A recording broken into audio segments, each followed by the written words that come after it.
Guys, national highway 66-ൽ PSC ഐഗഡറിന്റെ manufacturing വീഡിയോയിലേക്ക് എല്ലാവർക്കും സ്വാഗതം.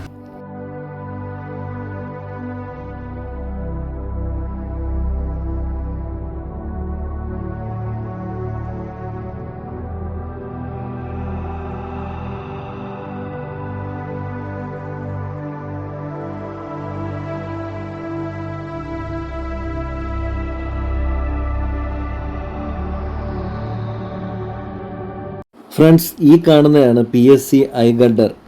ആകൃതിയിലാണ് ഇരിക്കുന്നത്. പ്രീ സ്ട്രെസ്ഡ് കോൺക്രീറ്റ് ഗഡർ എന്നാണ് വിളിക്കുന്നത്. പാലങ്ങളും ഫ്ലൈ ഓവറുകളും നിർമ്മിക്കാൻ ഉപയോഗിക്കുന്ന ഏറ്റവും പ്രധാനപ്പെട്ട കോൺക്രീറ്റ് സ്ട്രക്ചറാണ് പ്രീ സ്ട്രെസ്ഡ് കോൺക്രീറ്റ് ഗഡർ. വളരെ സ്ട്രോങ് ആയ കോൺക്രീറ്റും സ്റ്റീൽ കേബിളും ഉപയോഗിച്ച് നിർമ്മാണ സ്ഥലത്ത് തന്നെ പ്രീകാസ്റ്റ് ചെയ്തെടുക്കുന്ന ബീമുകളാണിത്. ഇതെങ്ങനെ നിർമ്മിക്കുന്നതെന്ന് നോക്കാം. ആദ്യം ഈ ഗഡറുകൾ വാർക്കുന്നതിന് വേണ്ടി കാസ്റ്റിംഗ് ബെഡ് തയ്യാറാക്കും. ഈ കാണുന്ന കാസ്റ്റിംഗ് ബെഡ് നിരപ്പായ സ്ഥലത്ത് ഒരു PCC ബെഡ് തയ്യാറാക്കണം. ബേസ് ബെഡ് ഉണ്ടാക്കിയതിനു ശേഷം ഗഡറുകൾ റീഇൻഫോഴ്സ്മെന്റ് ചെയ്യാൻ വേണ്ടി കാണുന്ന ഷട്ടറുകളാണ് ഈ കിടക്കുന്നത്. ഇതിന്റെ പുറത്ത് ഓയിലിംഗ് ഒക്കെ ചെയ്ത് ഫിനിഷ് ചെയ്ത് വെക്കണം. ഈ കാണുന്നതാണ് PSC ഗഡറിന്റെ റീഇൻഫോഴ്സ്മെന്റ് മെഷ്. ഇത് 2.5 മീറ്ററിൽ വെർട്ടിക്കൽ പൊസിഷനിലാണ് ഇത് കോൺക്രീറ്റ് ചെയ്യുന്നത്. 35 മീറ്റർ നീളമുള്ള ഗഡറാണിത്. ഗർഡറിൻ്റെ സ്ട്രക്ചർ അനുസരിച്ചുള്ള റീഇൻഫോഴ്സ്മെൻറ്റ് കമ്പികൾ വെൽഡ് ചെയ്ത് ഉറപ്പിക്കുകയും അകത്തേക്ക് സ്റ്റീൽ കേബിളുകൾ കടന്നു പോകാനുള്ള പ്ലാസ്റ്റിക് അല്ലെങ്കിൽ മെറ്റൽ ഡക്ട്സ് സ്ഥാപിക്കുകയും ചെയ്യുന്നു. ഈ പൈപ്പിനുള്ളിലൂടെ കേബിൾ കടത്തിവിടുന്നതിന് വേണ്ടി രണ്ട് എൻഡിലെ ഷട്ടറുകളിലും ഹോളുകൾ സ്ഥാപിച്ചിട്ടുണ്ട്. പ്രീ സ്ട്രെസ്സിങ് 2 ടൈപ്പ് ഉണ്ട്. പ്രീ ടെൻഷനിങ് ഉണ്ട്, പോസ്റ്റ് ടെൻഷനിങ് ഉണ്ട്. ഈ പ്രീ ടെൻഷനിങ് എന്ന് പറഞ്ഞാൽ കോൺക്രീറ്റ് ചെയ്യുന്നതിന് മുൻപ് റീഇൻഫോഴ്സ്മെൻ്റ് ഉള്ളിൽ പൈപ്പ് ഫിറ്റ് ചെയ്തതിന് ശേഷം ടെൻഡൻ വയർസ്, കേബിൾ വയർസ് ഇതിനുള്ളിൽ കടത്തിവിട്ട് സ്ട്രെസ്സിങ്ങിനെ റീസ്റ്റോർ ചെയ്യുന്നു, കോൺക്രീറ്റ് പ്ലേസ് ചെയ്യാതെ തന്നെ. പോസ്റ്റ് ടെൻഷനിങ് എന്ന് പറഞ്ഞു കഴിഞ്ഞാൽ അകത്തെ PVC പൈപ്പ് ഉൾപ്പെടെ കോൺക്രീറ്റ് ചെയ്തതിന് ശേഷം ദിവസം ക്യൂറിഞ്ഞ് കഴിഞ്ഞ് കോൺക്രീറ്റിന്റെ ആക്ച്വൽ സ്ട്രെങ്ത് അക്വേർഡ് ചെയ്തതിന് ശേഷം ഈ ഹോളിനുള്ളിൽ tendon wires, cable wires insert ചെയ്ത് രണ്ടെൻഡിലും ഹൈഡ്രോളിക് ജാക്ക് വെച്ച് കേബിളിന് സ്ട്രെസ് ചെയ്ത് കൊടുക്കും. ഇതിൽ സുപ്പീരിയർ ടെൻസൈൽ സ്ട്രെങ്തും ക്രാക്ക് റെസിസ്റ്റൻസും ലോങ് ടൈം ഡ്യൂറബിലിറ്റിയും ലഭിക്കും. ഇത് ബോട്ടം ലെവലാണോ? ഈ രണ്ട് പൈപ്പ് എന്തിനു വേണ്ടിയുള്ള? നമ്മളിതിൽ ടോട്ടൽ ഇത് ഒരു 34 മീറ്ററിന്റെ ഗൈഡറാണ്, ഗൈഡറാണ്. ഇതിൽ നമ്മൾ മെയിനായിട്ട് 5 ഡെക്റ്റ് ഉണ്ട്. ഇതിന് 5 ഡെക്റ്റ് ടെന്റ് എന്നാ പറയാ. 1 2 3 4 5 അപ്പൊ 5 ടെന്റ് എന്നാ പറയാ. അപ്പൊ നമ്പറിങ് വരുന്നത് 1 2 3 4 5. ഈ 5 ഡെക്റ്റിലും ഡിഫറെന്റ് ടൈപ്പ് ഓഫ് കേബിൾ ആണ് യൂസ് ചെയ്യുന്നത്. അതായത് നമ്പർ ഓഫ് കേബിൾസ് ഡിഫറെന്റ് ആണ് അതിന്റെ. അതായത് ഇതിലിപ്പോ 50 ഈ 1 2 ഇത് സ്റ്റാർട്ടിങ് അവിടെ നിന്ന് സ്റ്റാർട്ട് ചെയ്യുന്നത് 1 2 1ൽ വരുന്നത് 17 കേബിളാണ് വരുന്നത്.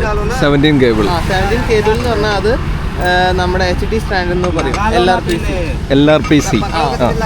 LRPC സ്റ്റാൻഡാണ് നമ്മളിവിടെ യൂസ് ചെയ്യുന്നത്. നമ്മളിപ്പോൾ യൂസ് ചെയ്യുന്നത് JSWന്റെ സ്റ്റീലാണ് യൂസ് ചെയ്യുന്നത്. അപ്പോൾ അതിൽ 17 വരുന്നുണ്ട്, ഇതിലും 17 വരുന്നുണ്ട്. ഇതിൽ 15, അതിൽ 13. അത് നമ്മുടെ നമുക്ക് ഡ്രോയിങ് തന്നിട്ടുണ്ടാവും. അതിനനുസരിച്ചിട്ടാണ്, അതിൽ നിന്നാണ് നമ്മൾ എത്ര കേബിൾ വേണം എന്നുള്ളത് നമ്മൾ ഉപയോഗിക്കുന്നത്. ആക്ച്വലി കേബിൾ കൊടുക്കുന്നത് എന്തിനാ? കേബിൾ കൊടുക്കുന്നത് ഇതിന് സ്ട്രെസ് ചെയ്യാൻ വേണ്ടി. ഇതിന് നമ്മളിതിനെ ഈ ഒരു ഫുള്ള് ഒരു ആക്ടിവിറ്റിക്ക് പറയുന്ന പേരാണ് സ്ട്രെസ്സിങ് എന്ന് പറയുന്നത്. നമ്മൾ ഇവിടെ യൂസ് ചെയ്യുന്നത് PSC ഗഡർ എന്നാണ് ഇതിന് ഓൾറെഡി പേര്. അതെ. അപ്പം പ്രീ സ്ട്രെസ്ഡ് കോൺക്രീറ്റ് എന്നാണ്. അപ്പോൾ ഇതിന് സ്ട്രെസ്ഡ് ചെയ്യുന്നതിൻ്റെ ഇത് നമ്മൾ സ്ട്രെസ്സിങ് ചെയ്തതിന്റെ ശേഷമാണ് നമ്മൾ ഇതിൽ യൂസ് ചെയ്യുന്നത്. പോസ്റ്റ് ടെൻഷനിങ് എന്ന് പറഞ്ഞ ടെക്നിക്കാണ് യൂസ് ചെയ്യുന്നത്. സ്ട്രെസ്സിങ്ങിൽ തന്നെ ടെൻഷനിങ് 2 തരം സ്ട്രെസ്സിങ് ഉണ്ട്. ഒന്ന് പോസ്റ്റും ഉണ്ട്, ഒന്ന് പ്രീ ഉണ്ട്. അപ്പൊ നമ്മൾ ഇവിടെ യൂസ് ചെയ്യുന്നത് പോസ്റ്റ് ടെൻഷനിങ് ആണ്. അതായത് ആദ്യം ഗൈഡർ ഉണ്ടാക്കും, എന്നിട്ട് നമ്മൾ അതിനെ സ്ട്രെസ് ചെയ്യും. ചില സ്ഥലത്ത് നമ്മൾ നടക്കുന്നത് എന്താ, ആദ്യം സ്ട്രെസ് ചെയ്യും, പിന്നെ അതിന്റെ മേലെ കോൺക്രീറ്റ് ചെയ്യും. ഇപ്പൊ നമ്മൾ ഇവിടെ യൂസ് ചെയ്യുന്നത് പോസ്റ്റ് ടെൻഷനിങ് എന്ന് പറഞ്ഞ മെത്തേഡാണ് യൂസ് ചെയ്യുന്നത്. അപ്പോൾ ആദ്യം ഇതിൻ്റെ ഫസ്റ്റത്തെ പരിപാടി എന്ന് പറഞ്ഞു കഴിഞ്ഞാൽ ആദ്യം നമ്മൾ ഇതിൻ്റെ ഒരു കേബിൾ ലേഔട്ട് ഉണ്ട്. ഇതിന് നമ്മുടെ കേബിള് ഒരു പാരബോളിക് സെക്ഷനിലാണ് പോകുന്നത്. നമുക്ക് ആ ഗൈഡറിൽ അതിന് ഡ്രോയിങ്ങിൽ അതിൻ്റെ ഡീറ്റെയിൽസ് എല്ലാം പറഞ്ഞിട്ടുണ്ട്.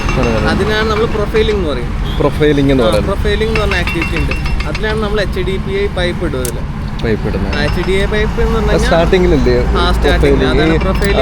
റീഇൻഫോഴ്സ്മെന്റ് ഈ മെഷ് ചെയ്യുന്ന ഫിറ്റ് ചെയ്യുന്ന ടൈമിൽ ആദ്യം റീഇൻഫോഴ്സ്മെന്റ് അത് കഴിഞ്ഞിട്ടാണ് പിന്നെ പ്രൊഫൈലിംഗ് വരും. പ്രൊഫൈലിംഗ് ചെയ്തിട്ട് ഇതിന്റെ കാസ്റ്റിംഗ് നടക്കും. കാസ്റ്റിംഗ് കഴിഞ്ഞ് ചെയ്തിട്ട് കാസ്റ്റിംഗ് എന്ന് പറഞ്ഞാൽ പിന്നെ കോൺക്രീറ്റ് അത് നടക്കും. അത് കഴിഞ്ഞിട്ട് കോൺക്രീറ്റിന് സ്ട്രെങ്ത് വന്നതിന് ശേഷം നമ്മൾ ഈ സ്ട്രെസ്സിംഗ് എന്ന് പറഞ്ഞ പരിപാടി ചെയ്യും. പേരെന്തോ ഇതിന്റെ ആങ്കർ ഹെഡ്. അപ്പോൾ ഈ മെറ്റീരിയൽ സ്റ്റാൻഡ് LRPC സ്റ്റാൻഡ് എന്ന് പറയും. രണ്ട് പിയറിൻ്റെയും നടുവിൽ വെക്കുന്നതാണിത്. ഈ ഡെക്റ്റിന്റെ താഴെ ഇരിക്കുന്ന ഏരിയ അത് അവിടെ പിയർ ക്യാപ്പിന്റെ മേലെ പെഡസ്റ്റലുണ്ട്. പിയർ ക്യാപ്പിന്റെ മുകളിൽ പെഡസ്റ്റലുണ്ട്. പെഡസ്റ്റലിന്റെ മേലെയാണ് ഇവിടെ രണ്ട് എൻഡ് പെഡസ്റ്റലിൽ വരും. ഇത് കണ്ടോ ഇവിടെ അതില് ഇവിടെ ഒരു എൻഡ് വരും, അവിടെ ഒരു എൻഡ് വരും. ഈ ബോട്ടം ഈ ടോപ്പില് കുറച്ച് കോൺക്രീറ്റ് ഇങ്ങനെ ഇട്ടേക്കുന്നത് എന്തിനാ? ഇതോ നമ്മൾ ലാസ്റ്റ് ഉണ്ടല്ലോ ഈ 4 ഗൈഡർ, എത്രയാണോ ഗൈഡർ, ആ ഗൈഡർ നമ്മൾ എറക്ഷൻ ചെയ്തതിന് ശേഷം അതിന്റെ മേലെ നമ്മൾ സ്ലാബ് ചെയ്യാൻ വേണ്ടിയിട്ടാണ് ആ ഒരു നമ്മുടെ സ്റ്റീല് അത് അങ്ങനെ ഇട്ടിരിക്കുന്നത്. സ്ലാബിങ് ചെയ്യാൻ വേണ്ടി. സ്ലാബ് ചെയ്യാൻ. പിന്നെ ഈ ഇന്റർമീഡിയറ്റ് ആയിട്ട് ഇങ്ങനെ കൊടുത്തേക്കുന്ന ഇത് രണ്ട് ഗൈഡർ തമ്മിൽ കണക്ട് ചെയ്യാൻ വേണ്ടി കണക്ടിങ് ഗൈഡർ അല്ലേ? രണ്ട് ഗൈഡർ ഉണ്ടാവും. ഇതിപ്പോ ഒന്ന് ഇവിടെ ഉണ്ടാവും, പിന്നെ ഒന്ന് ഇവിടെ ഉണ്ടാവും. ഈ രണ്ട് ഗൈഡർ തമ്മിൽ കണക്ട് ചെയ്യാൻ വേണ്ടിയിട്ടാണ് ഇത് യൂസ് ചെയ്യുന്നത്. അപ്പൊ മറ്റേ ഗൈഡർ ഉണ്ടാവും, ഇതേപോലെ സ്റ്റീൽ വന്നിട്ടുണ്ടാവും. ആ രണ്ട് സ്റ്റീലും കൂടി ഇതിനെന്താ പറയുക? ക്രോസ് ഗൈഡർ എന്നാണ് പറയുന്നത്. ഇതിന് ഡയഫ്രം സെക്ഷൻ എന്നായിരുന്നു പറയുന്നത്. ഡയഫ്രം സെക്ഷൻ എന്നാണ് പറയുന്നത്. അപ്പോൾ ഈ രണ്ട് സൈഡും വന്നിട്ട് രണ്ടെണ്ണം ഉണ്ടാവും. പിന്നെ അതിൽ വെച്ചിട്ട് നമ്മളതിന് ഡയഫ്രം അതിന് കാസ്റ്റ് ചെയ്യുന്നു മേലെ. ഇതെല്ലാം മേലെ നടക്കുന്ന പരിപാടിയാണ്. താഴത്ത് നടക്കുന്ന പരിപാടി എന്ന് പറഞ്ഞാൽ ഓൺലി സ്ട്രെസ്സിങ് മാത്രമേ താഴത്ത് നടക്കുന്നത്. ഈ സ്ട്രെസ്സിങ് എന്ന് പറഞ്ഞു കഴിഞ്ഞാൽ കേബിൾ രണ്ട് ഇതുണ്ടാവും. ഈ കേബിൾ നമ്മൾ ആദ്യം ഇട്ട് കഴിയും, അതിന് ത്രെഡിങ് എന്നാ പറയാം. ത്രെഡിങ് കഴിഞ്ഞതിന് ശേഷം നമ്മൾ ഇതിനെ ആങ്കർ ചെയ്യും. ഈ ഇത് വെച്ചിട്ട് എന്താണ് ആങ്കർ ഹെഡ് ഉണ്ടല്ലോ, ആങ്കർ ഹെഡ് വെച്ചിട്ട് ഈ വെഡ്ജ് വെച്ചിട്ട് നമ്മൾ അതിനെ ആങ്കർ ചെയ്യും. ഇത് വെച്ചിട്ട് ആങ്കർ ചെയ്യും അല്ലേ? ഈ ആങ്കർ ചെയ്യുന്ന ഇതിൻ്റെ അകത്ത് ഇങ്ങനെ കറക്റ്റായിട്ട് ഇങ്ങനെ ആയിരിക്കും അല്ലേ? ഉള്ളിൽ ഇങ്ങനെ ഇരിക്കും അല്ലേ? അതങ്ങനെ പോയിട്ട് അതിൽ ഫിക്സ് ചെയ്ത് വെക്കും. രണ്ട് സൈഡ് ആങ്കർ ചെയ്തതിന് ശേഷം നമുക്ക് ഒരു ഹൈഡ്രോളിക് ജാക്ക് ഉണ്ട്.